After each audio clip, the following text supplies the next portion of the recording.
சிவாய நம்ம சிவாய நம்ம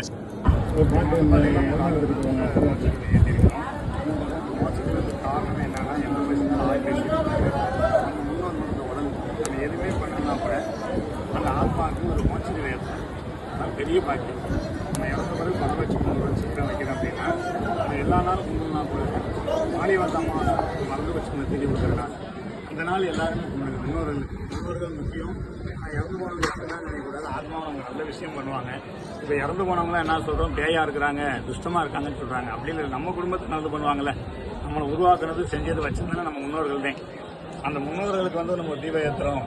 முன்னோர்களுக்கு நம்ம எதுவுமே கும்பிடலாம் கூட ஒரு அமாவாசைக்கு போங்க, எங்கேயாவது போய் யாருக்காவது ஒரு அன்னதானம் பண்ணுங்க. வயசானவங்களுக்கு ஏதாவது கோயில் போங்க, அவங்களுக்காண்டி ஒரு மோட்ச தீபம் ஏற்றுங்க. தீபம் ஏற்றுறதுலேயும் மோட்சம் நம்ம சொல்கிறோம்ல, நம்ம உடலே பஸ்மமானோம் அப்புறம் மோட்ச தீபம் அப்படின்னு சொல்கிறோம். அதை எல்லாருக்கும் ஏற்றுறோம். இப்போ யாரார்கிட்ட ஏற்றும் போது நம்ம முன்னோருக்கு ஏற்றின மிகப்பெரிய பாக்கியம்.